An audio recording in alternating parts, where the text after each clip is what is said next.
Tutulog agad ako. Wala na akong magawa.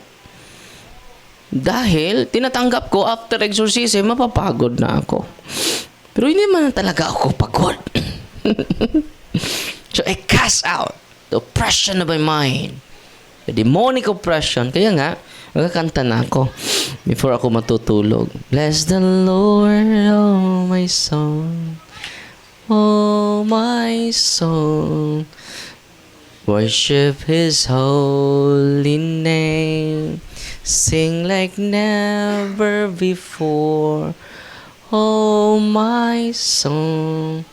Worship your holy name.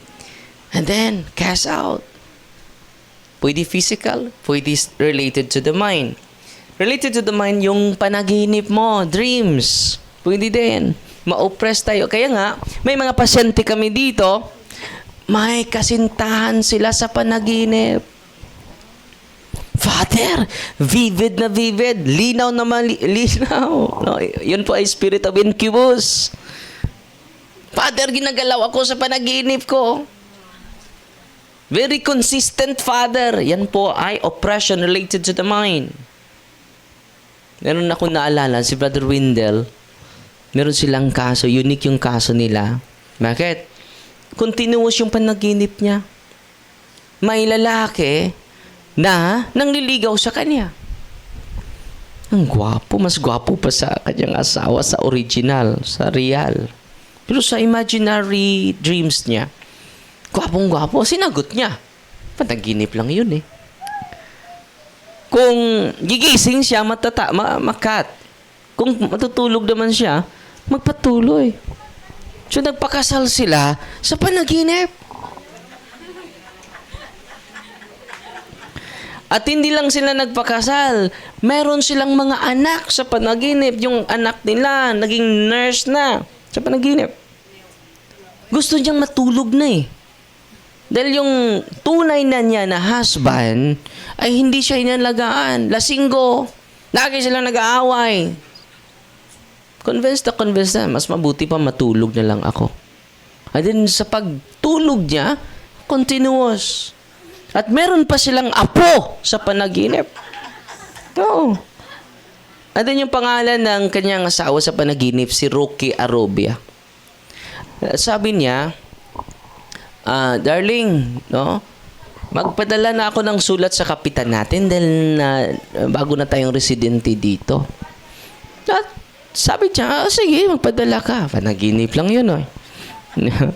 Kinabukasan, yung kapitan nila, pumunta sa bahay nila. Sino ba ito? Si Rocky Arubia. Bakit naging totoo? Nagpadala talaga ng sulat. At doon na siya nagtaka. Yung panaginip niya ay hindi ordinaryo. Yun po ay demonic oppression. Okay? May natural naman na panaginip. Di ba? Hindi naman lahat ng panaginip. Naginip na ako. Inatake na ako ng demon. Hindi naman lahat ng panaginip, ha? Yung extraordinary lang na panaginip, it is not natural. So, anong nangyari mga kapatid? Si Rocky Arubia, sinabihan siya na wala na kayong kurente. Naputulan kayo. Huwag kayong mag-alala. Bukas na bukas, ipa-install ko yung kurente niyo dahil naputulan kayo eh. So yung mga, sa atin Buhiko, di ba? Mindanao sa kanila. Yung mga staff sa, sa Buhiko sa atin dito, pupunta dun sa kanila. At nagsasabi na, so i-install na namin yung kurente ninyo. Sabi ng pasyente na Brother Windel na, hindi naman kami pumunta sa office ninyo para magpa-install ng, magpa-reconnect. Dahil wala kaming pera. So, walang problema na, sis, dahil binabayaran na kayo. Sino nagbayad? Nandito sa resibo. Si Rocky Arubia.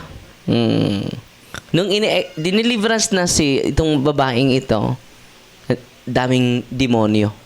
No, walking possessed. Yan po ay oppression related to mind. Psychological attacks as attacks of depression, intense anger. Nang hindi mo naman pagilin yung depression mo. Oppression yon. It is a demonic oppression. Hindi mo naman pagilan yung anger mo. demonic oppression. You are not possessed, but you are oppressed. These forms of attack will come and go, not be inconsistent or persistent. Grabe lang, pero mawala naman. No? So, pwede ka i-atake oppression sa isipan mo. No? Blocking or affecting communication between individuals by not only affecting the perception of one another. So, pwede din yung communication. Example, may hinaharas dito. No? Grabe makapagsalita. Grabe talaga, negative talaga. Pero hindi niya alam ang sinasabi niya. Hindi ko yun sinasabi ha. Sinasabi mo yan kanina. Kami lahat nakarinig. So, hindi. Wala akong sinasabing ganun. Mamatay pa ako. See? Pwede i-ano yung communication natin. Pwede niya dagdagan. No? Grabe, no? Satan is real. Or, minsan ay tatawag sa amin, example, si Brother Wendell, yung mga pari ay nagpa-rescue dahil may mga paaralan na hinaharas yung mga bata. So, ang pari, nag-communicate sa kanya. Merong message, pero walang laman. Just imagine, ha? Merong message, pero walang laman. Pero hindi niya pinansin dahil walang laman eh. Di ba? Kahit sa communication, i-oppress tayo. So, mag-ingat tayo kahit sa mga hindi maniwala agad, hindi mag-react agad. Pwede yung way of communication sa bawat isa sa atin, dadagdagan niyang ng demonyo. And then, it will create more chaos in our midst, more conflict in our midst. Because he will conquer you, but he will first divide us. Divide before he conquers. So, i-divide muna tayo, yan po ay maging mananalo na siya. No? Grabe, no? At alam nyo, ang mensahe pala sa mga pari, tulungan mo kami dito, Brother Wendell, dahil naharas. Pagpunta niya doon, nag-message ako sa'yo. So, nag-message ka, Father, walang laman. No? Pero sa pagrating niya doon sa lugar, tingnan ko muna, Father, nandun na yung message. Yan ang message ko. Na-receive ko talaga, Father, yung message mo, pero walang laman. Pwede ba yon? Na mag-send ka na walang laman? Mag-send yun, meron talaga yung laman. Biniblock niya. Oppression. So, pwede niya i-block yung communication. The prior tend, therefore, to lead to problems in relationships. Many authors discuss the fact that the demons can affect relationships. Pwede tayo aatakihin demonic oppression in relation to relationship. Di ba? Pwede example, yung relasyon nyo mag-asawa. Pwede kayo ma-oppress sa relasyon ninyo. Dahil sa paglapit ninyo sa mga albularyo, hindi na kayo magkaintindihan, puno ka na ng galit, hindi na makapasok yung mga counseling sa isipan at sa puso natin. Both negative and positive. In certain sense, even the positive influences are negative because the outcome often ends up negative. For example, demons can give people amorous or positive feelings for one another so that a person who would normally not develop a relationship because it would be deleterious to their spiritual, psychological, or physical well-being will be attracted to another individual who will cause the damage. Yung, example nito is love potion. Meron na tayong mga pasyente na nagiba yung relasyon nila because of gayuma. Lumay. Uy, totoo yun. Totoo yun. Kaya nga, alam nyo, itong catechism natin to empower you to use the prayer of the church, to use the sacramentals of the church wherever you go. This is our protection. And then receive the sacrament. It is more than a protection. It is a sanctification. Sanctification is greater than physical protection. It is sanctification. When we receive the sacraments. Sinong pare ngayon kasama natin? Father? Richard? Sino pa?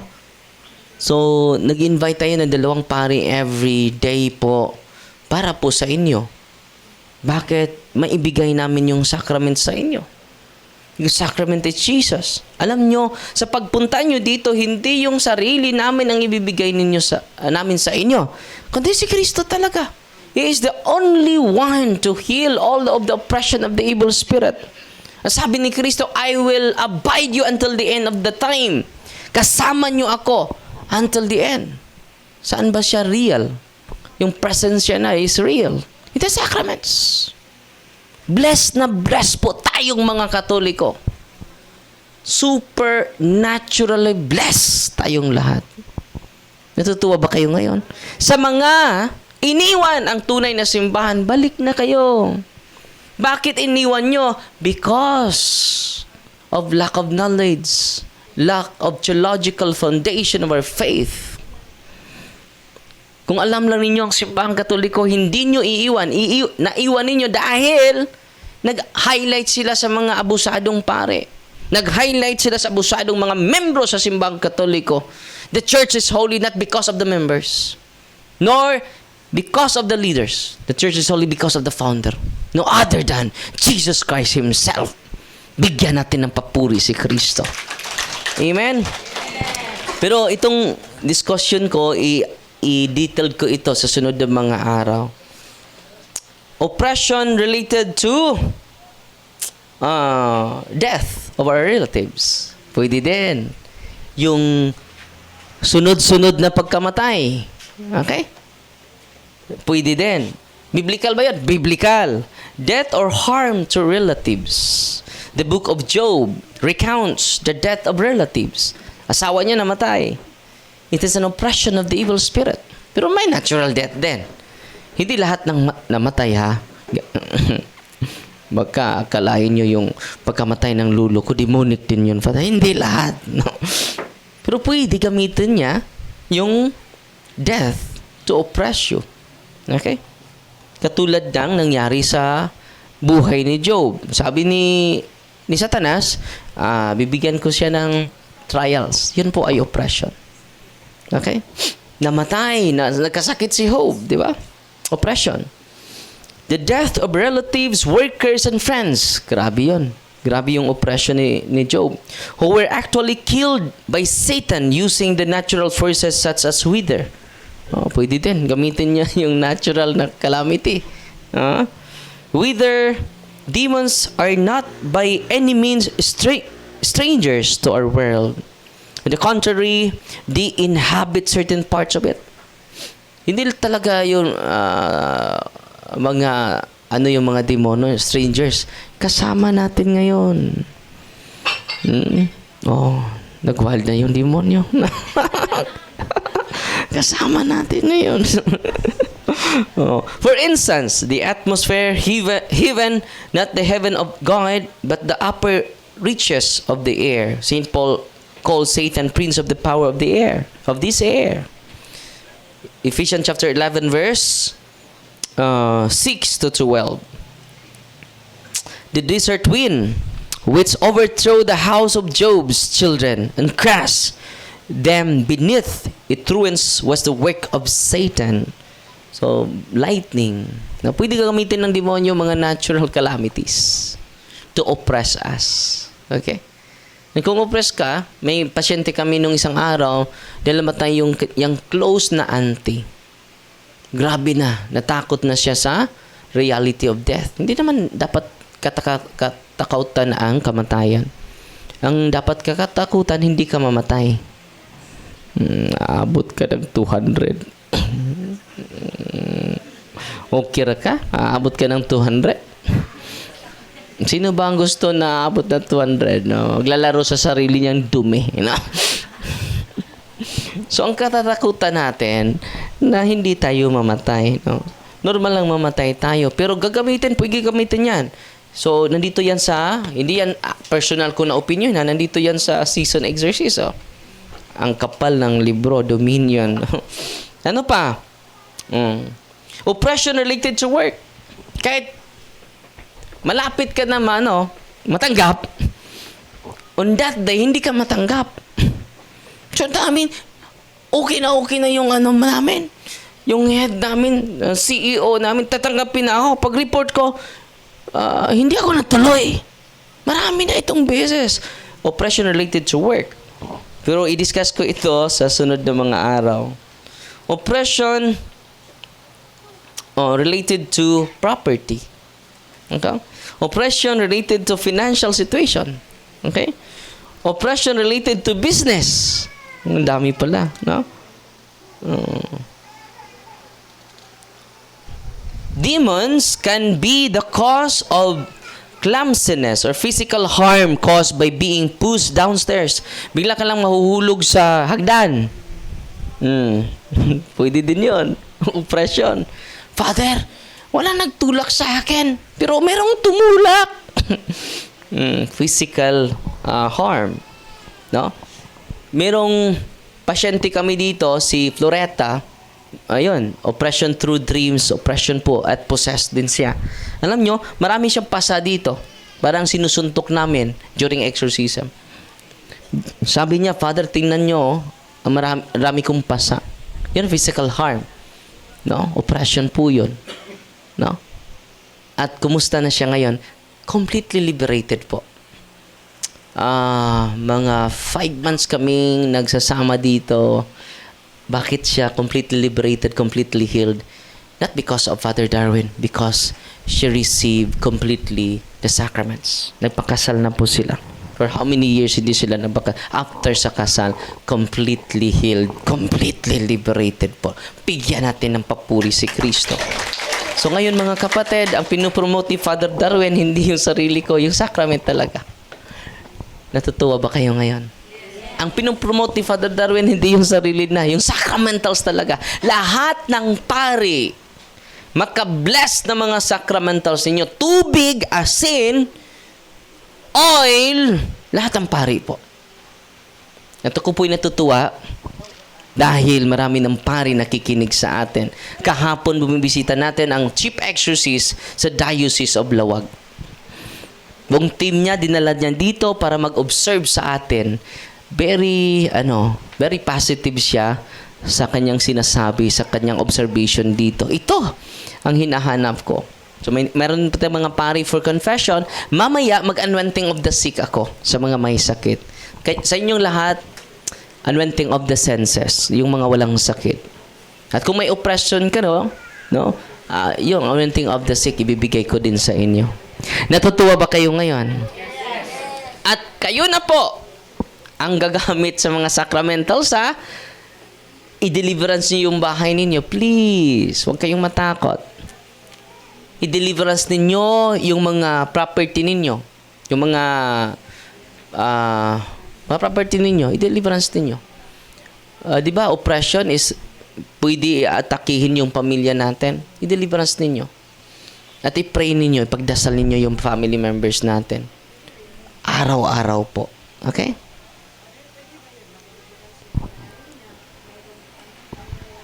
Mayroong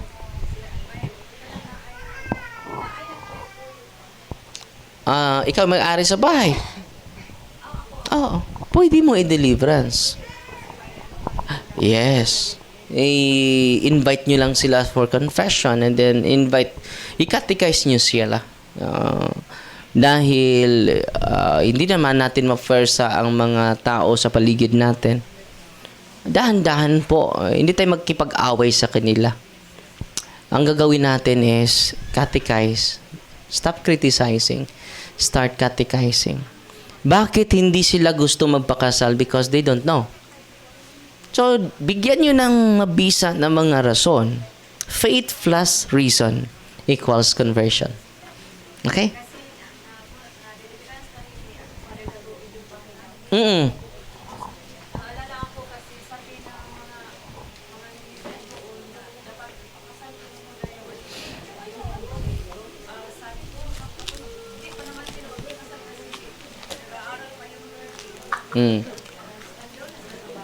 Unang-una yung kapag mahal mo na yung wala na makapagpigil doon, di ba? And then catechism lang talaga te. Dagdagan mo yung catechism sa mga mahal mo sa buhay. Ipaunawa sila talaga ang mag-decide, hindi tayo, no? Tayo ang ating obligation is to invite. Sabi ni Kristo, who wishes to follow me will carry the cross. Who wishes? He never imposed, no? Di ba? Who wishes to follow me? Okay? Pwede, sister. And then continue to catechize them. So, i-bless ko muna yung sacramentals ninyo dahil mag-exercise ako dito sa, kayong 2:00. Mag-exercise ako dito sa exorcism room. So, dahil natig-bless, dyan lang kayo sa upuan ninyo, ha? At pasensya na kayo sa lagor, masikip. Pero huwag kayong mag-alala dahil lilipat na tayo this coming July. Maliwalas na po doon sa ongoing construction natin.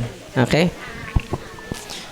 Una nating i-bless ang asin ninyo. In the name of the Father, and of the Son, and of the Holy Spirit. Amen. The blessing of salt. Our help is in the name of the Lord, who made heaven and earth. You creature of salt, I purge of evil by the living God, by the true God, and by the holy God, by the God who ordered you through Eliseus the prophet to be cast into water, to cure its unfruitfulness. Be thou purified salt for the health of believers, giving soundness of body and soul to all who use you.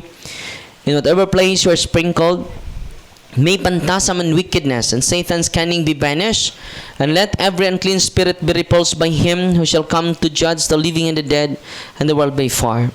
Almighty everlasting God, humbly we implore your boundless mercy, that you would deign of goodness to bless and sanctify this creature of salt, which you have given for the use of mankind. May all that use it find in it a remedy for soul and body, and let everything with it touches or sprinkles be freed from uncleanness, and assault from evil spirit, through Jesus Christ our Lord.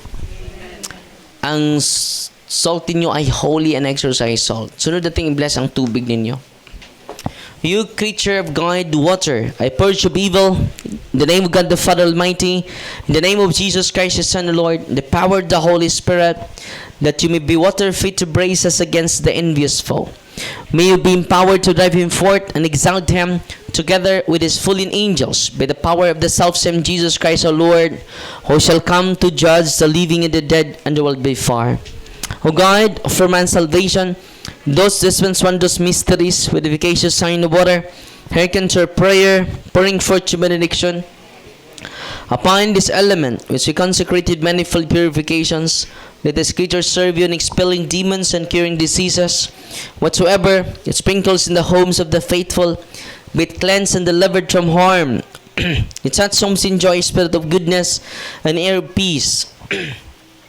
Freed from baneful and hidden snares by the sprinkling of this water, may everything opposed to the safety and repose of them that will therein be banished, so that they may possess the well-being they seek, in calling upon your holy name, and be protected from all peril through Christ. So Lord, may the salt and water be mixed together, in the name of the Father, and of the Son, and of the Holy Spirit. Amen. Haluan nyo ng kaunting salt yung tubig ninyo. The Lord be with you, Author of invincible strength and King of incurable in power, ever the glorious triumphant one who restrained the force of the adversary, who overcome the forces of the big enemy, who bountifully put them down hostile influences. Prostrate and fearsome we beseech you, Lord, consider kindly this creature of salt and water. Make it honored and sanctify it with the joyous witness. Wherever it is sprinkled in your name, may devilish infection cease. Venomous terror be driven afar. But let the presence of the Holy Spirit be ever with us as we implore your mercy through our Lord Jesus Christ, your Son, who lives and reigns with you in the unity of the Holy Spirit, one God, forever and ever. Ang tubig ninyo ay holy and exorcised water. Sana nakinig kayo sa catechism kanina. Paano gamitin yan, ha? At pwede nyo yan ma-share sa iba't ibang sekta, sa mga may sakit po, yung mga sacramentals. Pero it is not enough without the sacraments po. Because sacrament is the source. Ang olive oil ninyo ay sunod natin. Our help is in the name of the Lord, who made heaven and earth. God's creature oil cast out the demon from you by God the Father Almighty, who made heaven and earth and sea and all that they contain. Let the Osiris power, the devil's legions, and all Satan's attacks and machinations be dispelled and driven afar from this creature oil. Let it bring health in body and mind to all who use it. In the name of God the Father Almighty, in the name of Jesus Christ, His Son, the Lord, in the power of the Holy Spirit, the Advocate, as well as the love of the same Jesus Christ our Lord, who is coming to judge both the living and the dead, and the world by far. Lord God Almighty, before whom the hosts of angels stand in awe, and also the service of acknowledgement, please you to regard truly to bless and hallow this creature oil, which your power has been pressed from the juice of olives.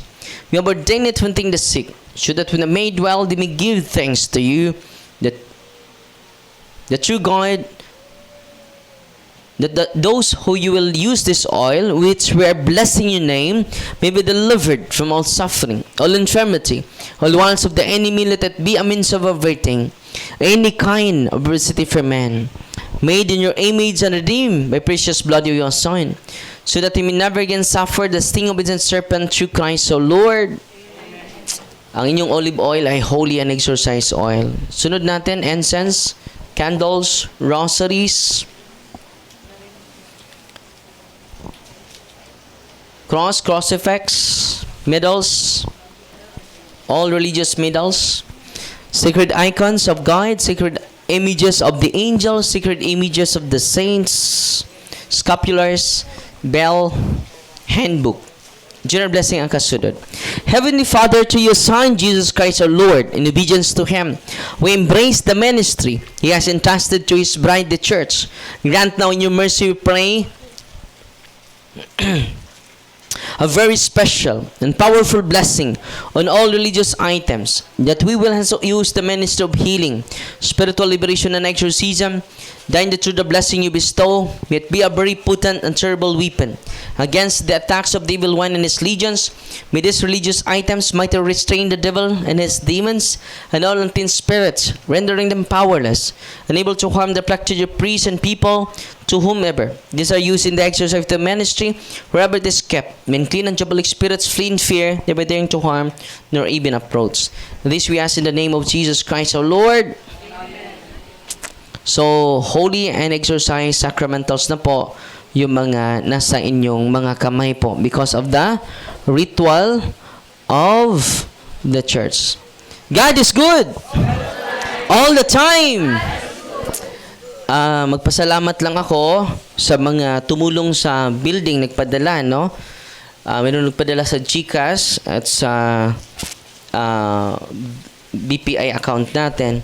At sa dito nagpadala sa atin si Father Alex Virgin Niza 2,000, si El Selva 3,000, si Melfra Sodario and Elvisa Bolitik 1,000. Magtiayon Mr. and Mrs. Haru Mahom 25,000 para sa building, no? Si Nanding and Abby Pascual 10,000. At meron din nabigay 100 anonymous. Ngayon, simula nung isang araw, umabot na ng 41,100 para sa building po ito, ha.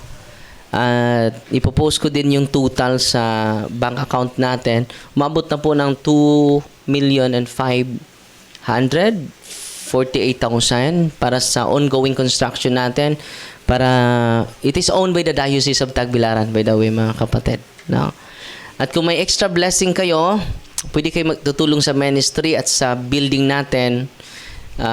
Pwede magbigay ng isang hollow block, isang kabilya. Dahil ongoing yung construction natin at maging training center na po natin yon. Dahil gusto ko lahat ng pari na gusto ay ititrain natin doon. Mga simple lang, practical lang para marami tayong matutulungan. Okay? Grabe yun. Mabibigay na. Doon sa wag sa akin. Para mabigyan kayo ng resibo po. Doon sa tindahan. At sabihin nyo, para sa building or sa ministry din natin, nangailangan ng tulong dahil yung team natin ay hindi na nagtrabaho. And then, pangbayad sa kurente natin at gasoline allowance sa mga pari na tumutulong sa atin. Kahit piso po, wala akong makukuha dyan. Dyan po yan sa ministry. No, bungag singot ra nga kung makuha, no. At kung wala naman, huwag kayong mag-alala, welcome naman kayo. Father, paano kami, mahirap kami, wala kaming maibigay. Meron kayong mabigay. Yung dasal ninyo po. Lahat kayo, kailangan namin kayo sa inyong mga dasal. One Our Father, one Hail Mary, one Glory Be. Merong nagtatanong sa akin, Father, magkano ba yung bayad sa iyo, Father, kung mag-anwent? No? So, ang bayad mo sa akin, isang One Our Father, one Hail Mary, one Glory Be. No? Libre lang po yung mga sacraments. No? Walang bayad po. Kaya nga, yung confession natin, walang bayad. At yung mga anointing natin mamaya, anointing of the sick, walang bayad din yon.